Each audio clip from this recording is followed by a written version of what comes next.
जय श्री राम। आज श्री रामचरितमानस का पावन पाठ बालकांड दोहा संख्या 261 से दोहा संख्या 275 तक, जिसमें वर्णन धनुष भंग, सीता जी का श्री रामचंद्र जी को जयमाल पहनाना, श्री राम लक्ष्मण परशुराम संवाद। भरे भुवन घोर कठोर रवरब बाज तजिमा रघु चले चिकरहि दिग्गज डोल मही अहि कोल कूरुम कलमले सूर्य असुर मुनि कर कान दीने सकल बिकल विचारहि को दंड खंड राम तुलसी जयति बचन उचारहि। घोर कठोर शब्द से लोक भर गए। सूर्य के घोड़े मार्ग छोड़कर चलने लगे, दिग्गज चिघाड़ने लगे, धरती डोलने लगी, शेष बरा और कच्छप कलमला उठे। देवता राक्षस और मुनि कानों पर हाथ रखकर सब व्याकुल होकर विचारने लगे। तुलसीदास जी कहते हैं कि जब सबको निश्चय हो गया कि श्री रामचंद्र जी ने धनुष को तोड़ डाला, तब सब श्री रामचंद्र जी की जय जयकार बोलने लगे। शंकर चाप जहाजु सागर रघुबर बाहुबल बूढ़ सो सकल समाजु चढ़ा जो प्रथम ही मोह बस। शिव जी का धनुष जहाज है और श्री रामचंद्र जी की भुजाओं का बल समुद्र है। धनुष टूटने से वो सारा समाज डूब गया जो मोह बस पहले इस जहाज पर चढ़ा था, जिसका वर्णन उस पर ऊपर आया।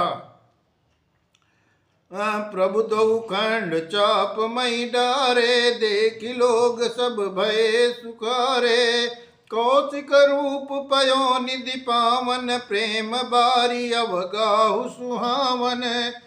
प्रभु ने धनुष को दो टुकड़ों में पृथ्वी पर डाल दिया। ये देखकर सब लोग सुखी हो गए। विश्वामित्र रूपी पवित्र समुद्र में, जिसमें प्रेम रूपी सुंदर अथाह जल भरा है, राम रूप राके सुनिहारी बढ़त बीच पुल का वलि भारी बाजे नव गा गए निशाना देव बधू नाचहि कर ज्ञाना। राम रूपी पूर्ण चंद्र को देखकर पुलकावली रूपी भारी लहरें उठने लगी। आकाश में बड़े जोर से नगाड़े बजने लगे और देवांगनाएं गान करके नाचने लगी।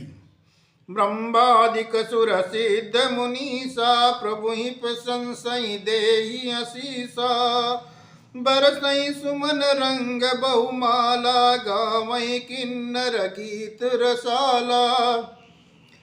ब्रह्मादि देवता सिद्ध और मुनीश्वर लोग प्रभु की प्रशंसा कर रहे हैं और आशीर्वाद दे रहे हैं। वे रंग बिरंगे फूल और मालाएं बरसा रहे हैं। किन्नर लोग रसीले गीत गा रहे हैं। रई भुवन भरी जय जय बानी धनुष भंग धुनि जात न जानी मुदित काई जाता नर नारी भंजहु राम शंभु धनु भारी। सारे ब्रह्मांड में जय जयकार की ध्वनि छा गई, जिसमें धनुष टूटने की ध्वनि जान ही नहीं पड़ती। जहाँ तहाँ स्त्री पुरुष प्रसन्न होकर कह रहे हैं कि श्री रामचंद्र जी ने शिव जी के भारी धनुष को तोड़ डाला। बंदी मागत सूत गण बिरुद बदई मत धीर करही निछावरी लोग सब है गए धन मन चीर। धीर बुद्धि वाले भाट मागध और सूत लोग बिरुदावली कीर्ति का बखान कर रहे हैं। सब लोग घोड़े हाथी धन मणि और वस्त्र निछावर कर रहे हैं। झांझ मृदंग शंख सहनाई भेरी ढोल धुंदुभि सुहाई बाजही बहु बाजने सुहाए जहाँ ता जुवती न मंगल गाए। झांझ मृदंग शंख सहनाई भेरी, ढोल और सुहावने नगाड़े आदि बहुत प्रकार के सुंदर बाजे बज रहे हैं। जहां तहां युवतियां मंगल गीत गा रही हैं। सखिन सहित हरसी अति रानी, सूखत धान परा जनु पानी। जनक लयो सुख सोच विहाई, पैरत थके था जनु पाई। सखियों सहित रानी अत्यंत हर्षित हुई हैं, मानो सूखते हुए धान पर पानी पड़ गया हो। जनक जी ने सोच त्याग कर सुख प्राप्त किया, मानो तैरते तैरते थके हुए पुरुष को थाह पाली हो। त्रिहत भये भूप धन टूटे, जैसे दिवस दीप छवि छूटे। सिय सुकई बरनिए के भांति, जनु चात की अपाई जल स्वाति। धनुष टूट जाने पर राजा लोग ऐसे श्री निस्तेज हो गए, जैसे दिन के दीपक की शोभा जाती रहती है।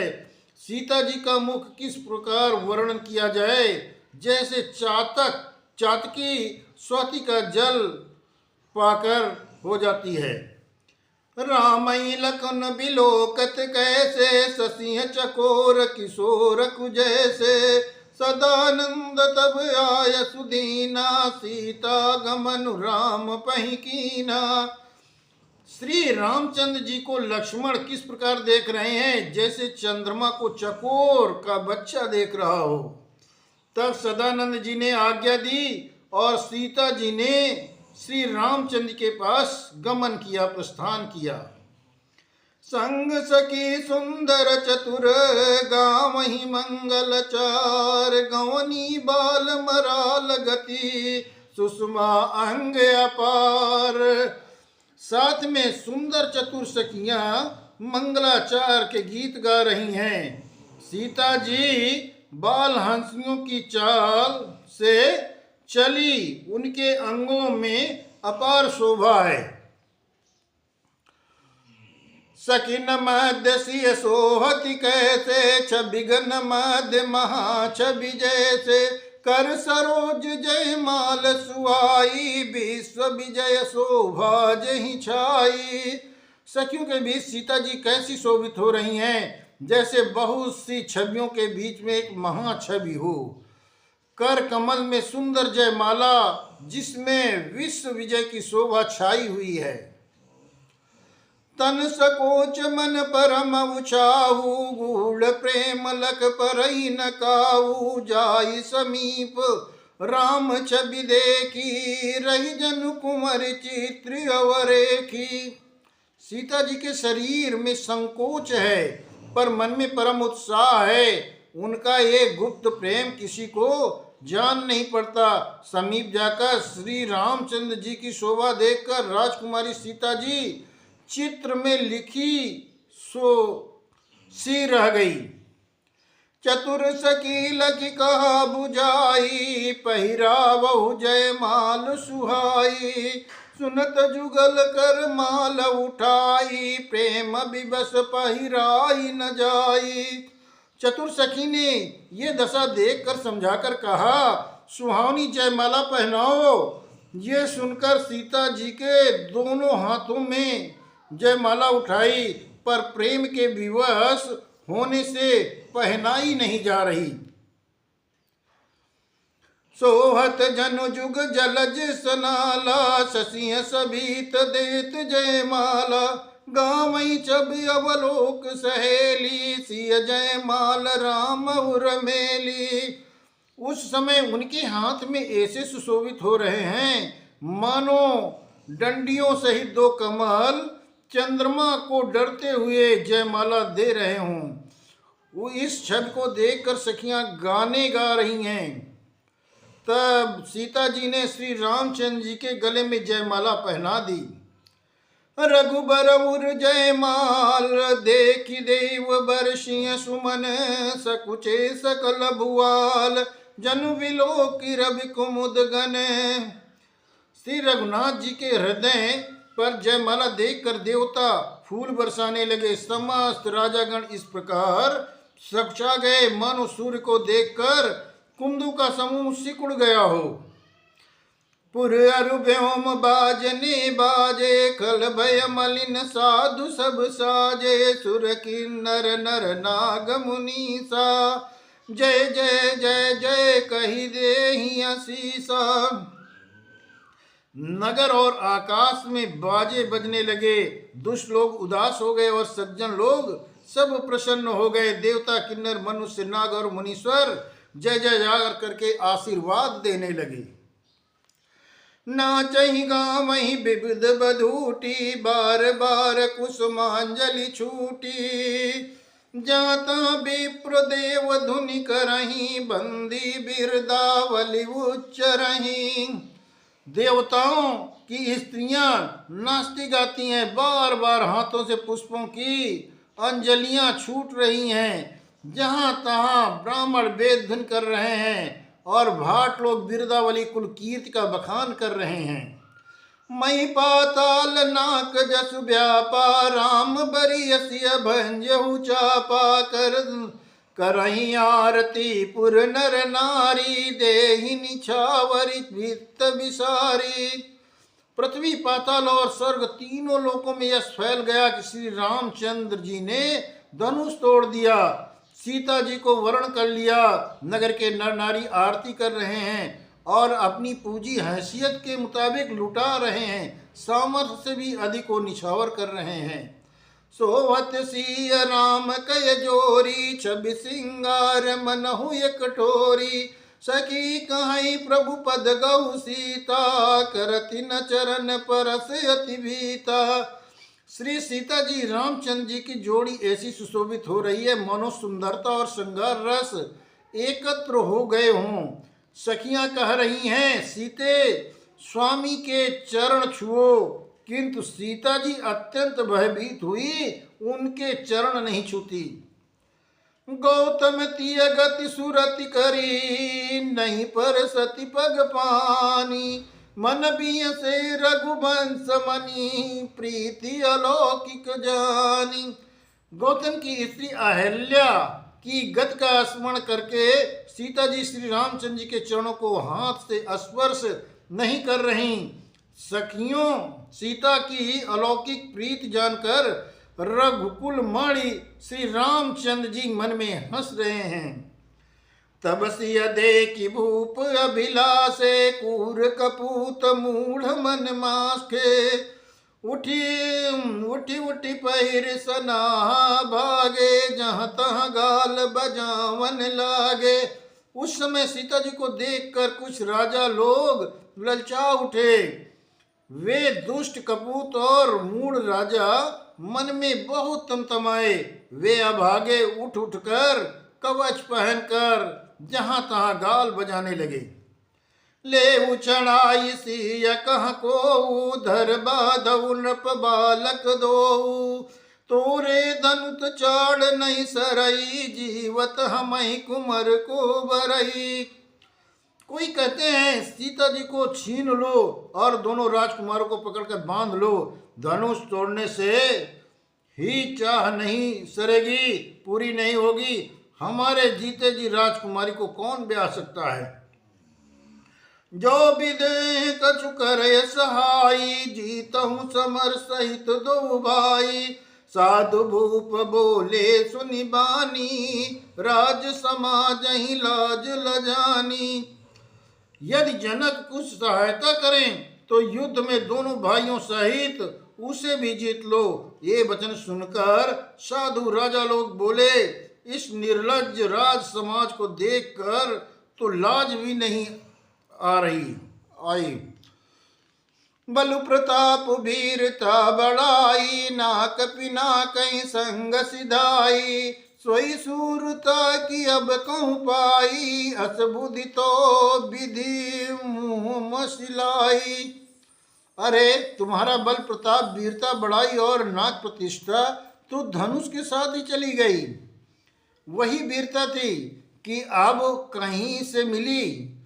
ऐसी दुष्ट बुद्धि है, तभी तो विधाता ने तुम्हारे मूर्खों पर कालिक लगा दी। देखऊं रामई नयन भरी तज ईर्षा मधु को लखन रोष पावक प्रबल जानि सलभ जन हो। ईर्षा घमंड और क्रोध छोड़कर नेत्र भरकर श्री रामचंद्र जी की छवि को देख लो। लक्ष्मण के क्रोध को प्रबल अग्नि जानकर उसमें पतंगे मत बनो।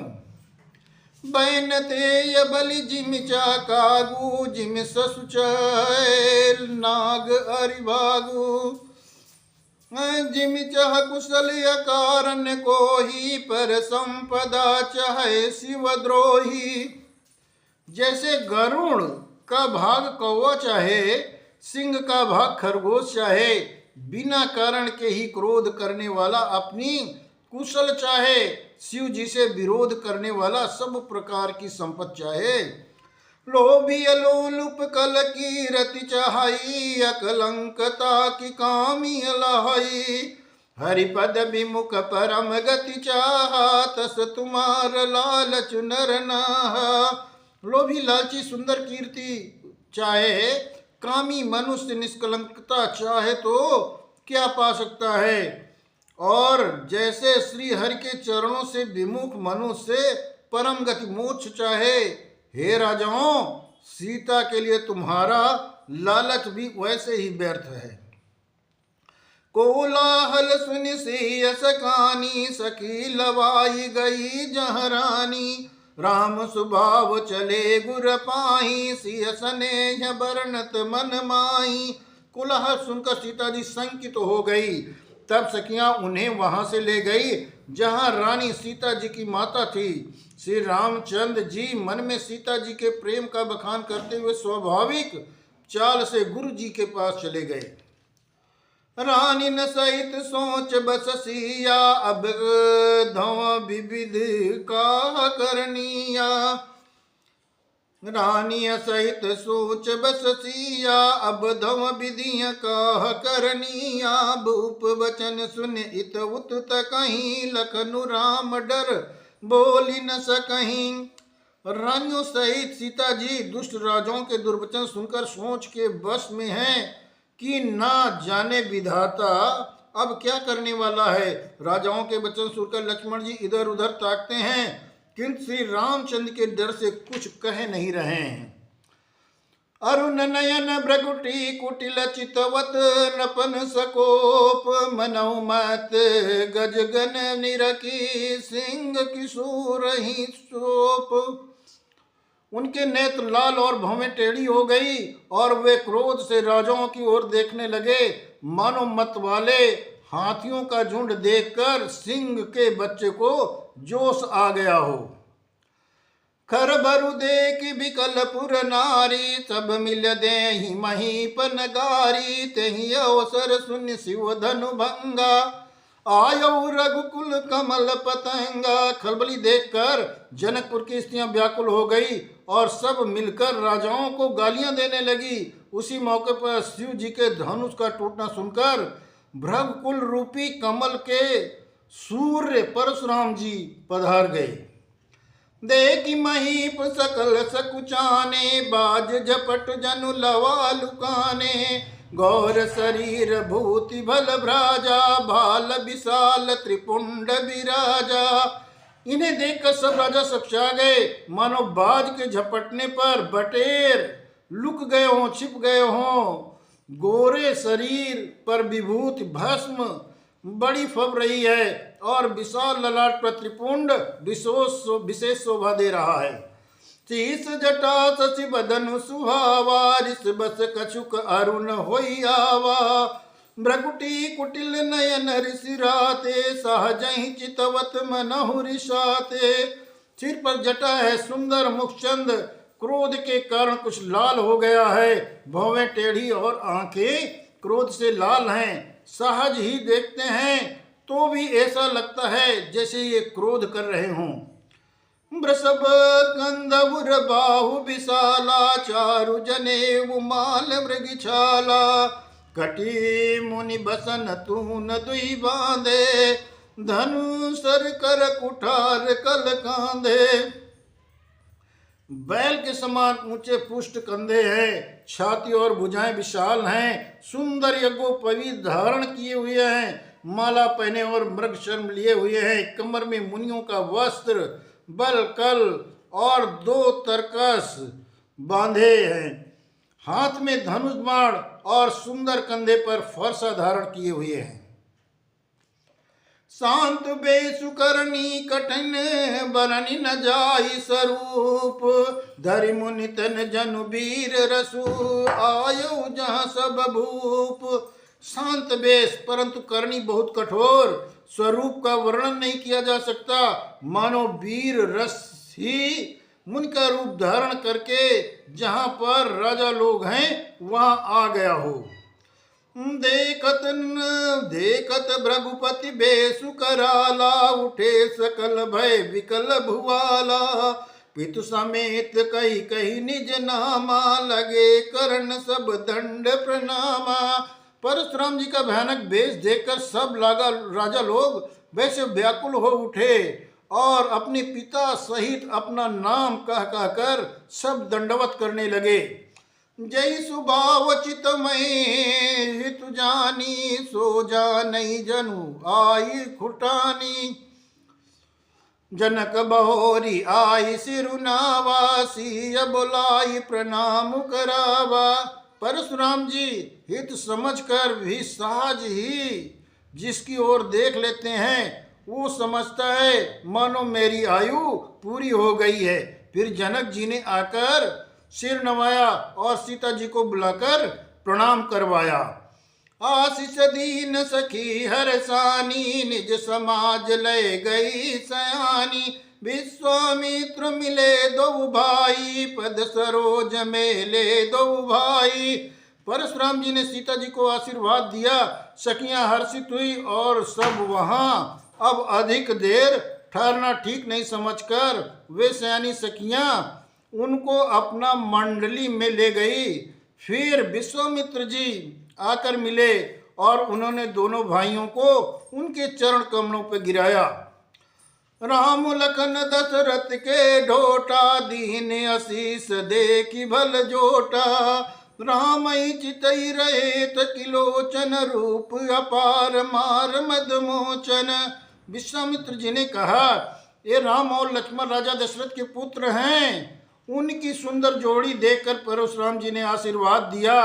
कामदेव के भी मद को छुटाने वाले श्री रामचंद्र जी के अपार रूप को देखकर उनके नेत्र थकित स्तंभित हो रहे हैं।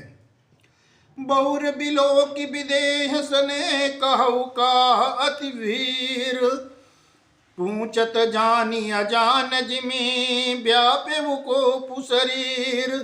फिर सब देखकर जानते हुए भी अनजान की तरह जनक जी से पूछते हैं कि कहो ये बड़ी भारी भीड़ कैसी है। उनके शरीर में क्रोध छा गया। समाचार कई जनक सुता सुनाए, जही कारण महीप सब आए, सुनत वचन फिर अनत सी निहारे, देखे चाप खंड मही डारे। जिस कारण सब लोग आए थे, राजा लोग आए थे, राजा जनक ने सब समाचार का सुनाया। जनक के वचन सुनकर परशुराम जी ने फिर कर दूसरी ओर देखा तो धनुष के 2 टुकड़े पृथ्वी पर पड़े दिखाई दिए। अति ऋषि बोले वचन कठोरा, कहूँ जड़ जनक धनुष कै तोरा, बेग दिखाऊ मूढ़ नत आजू, उलटऊ मही जहाँ लही तव राजू। अत्यंत क्रोध में भरकर वे कठोर वचन बोले, हे मूर्ख जनक, बता धनुष किसने तोड़ा, उसे शीघ्र दिखा, नहीं तो अरे मूढ़, आज मैं कहाँ तक तेरा राज्य है वहां तक की पृथ्वी को उखाड़ दूंगा। अति डरु तरु दे तुन पुनाई, कुटिल भूप हर से मन माही, सुर मुनि नाग नगर नर नारी, सोचई सकल त्रास बुर भारी।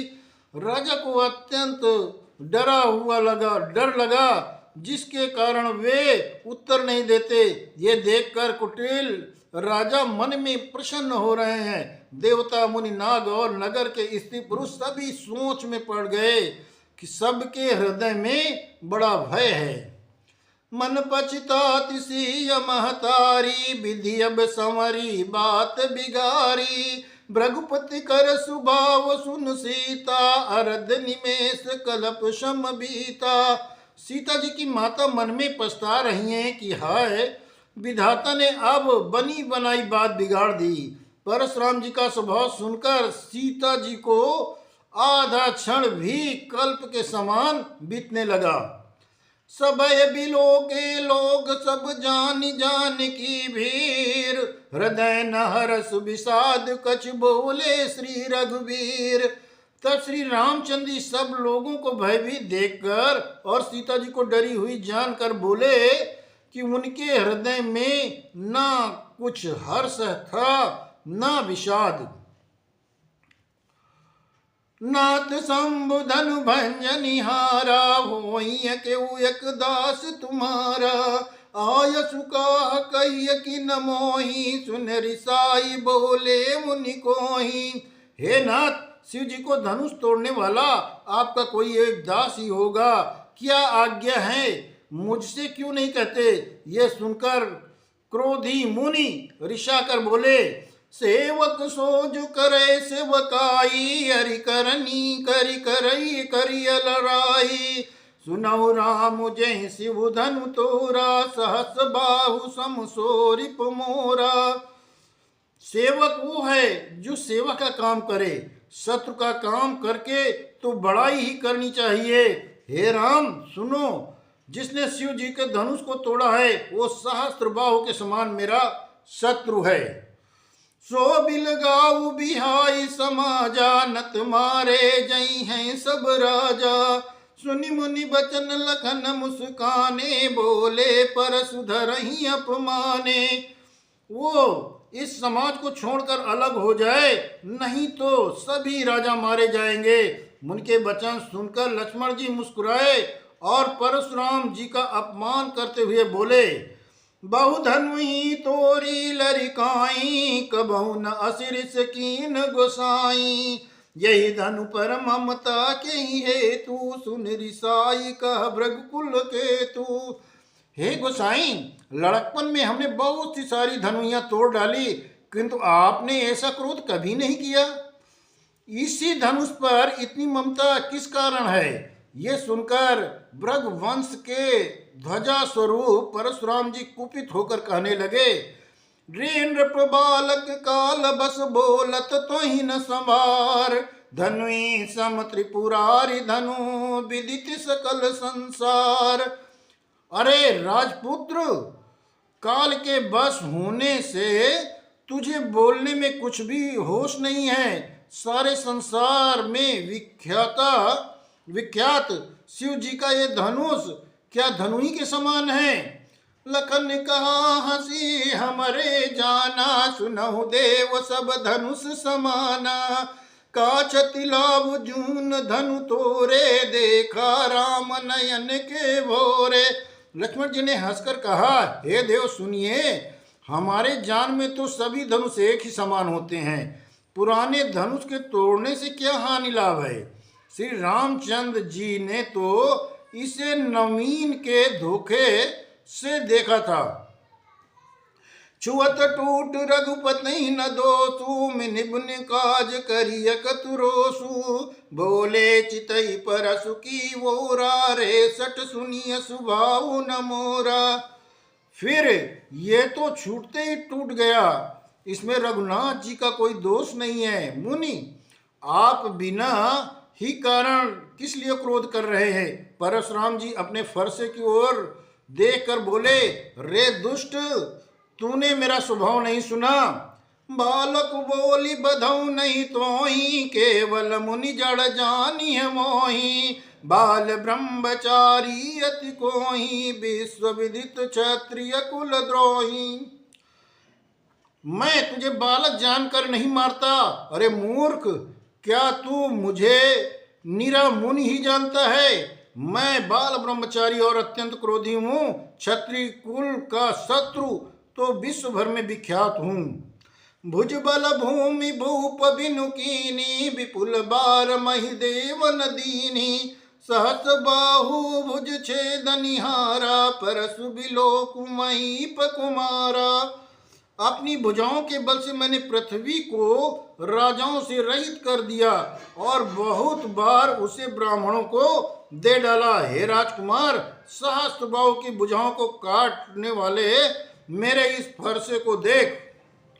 मातु पितई जन सोच बस, कर सि महिष किशोर, घर बन के अरबक दल ने, परसु मोर अति घोर। अरे राजा के बालक, तू अपने माता पिता को सोच के बस न कर। मेरा फरसा बड़ा भयानक है, ये गर्भों के बच्चों का भी नाश करने वाला है।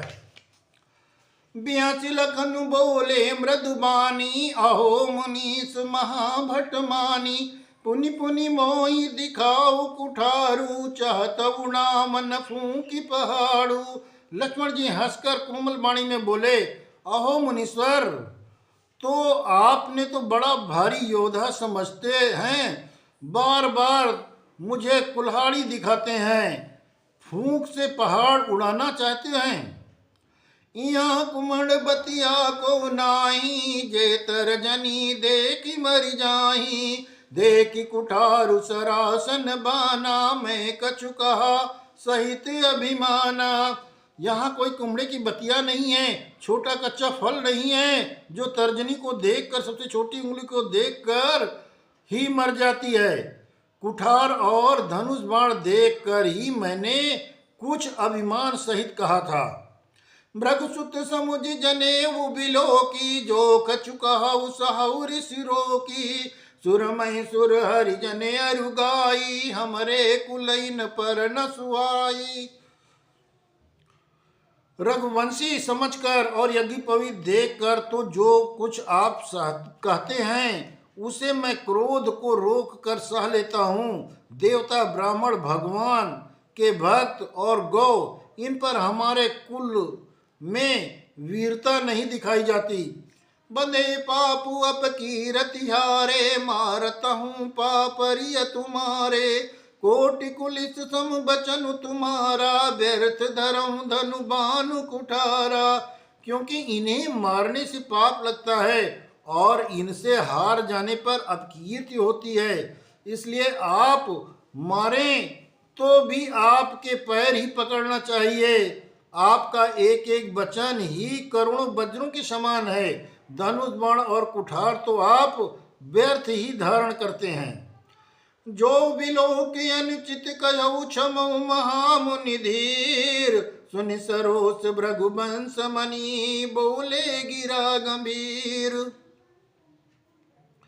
इन्हें धनुष बाण और कुठार को देखकर मैंने कुछ अनुचित कहा हो तो उसे हे धीर महामुनि क्षमा कीजिए। ये सुनकर भृगुवंश मणि परशुराम जी क्रोध के साथ गंभीर वाणी में बोले, कौशिक सुनो मंद यहु बालक, कुटिल काल बस निज कुलु घालक, भानुवंश राकेश कलंकु, निपट निरंकुश अबुध असंकु।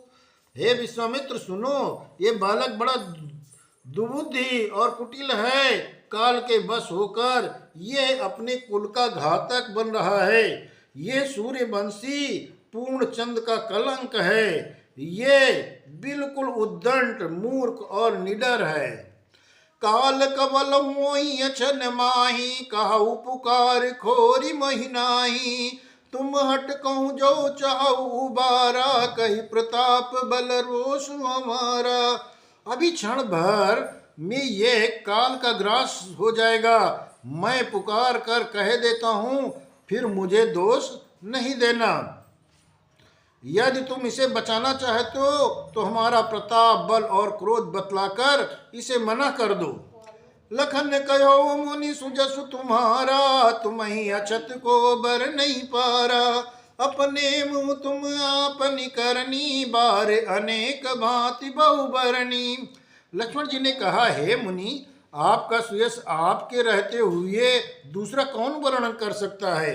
अपने अपने ही मुंह से अपनी करनी अनेकों बार बहुत प्रकार से वर्णन की है।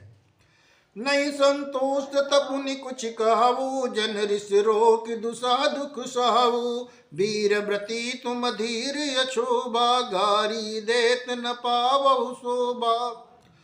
इतने पर भी संतोष न हुआ हो तो फिर कुछ कह डालिए।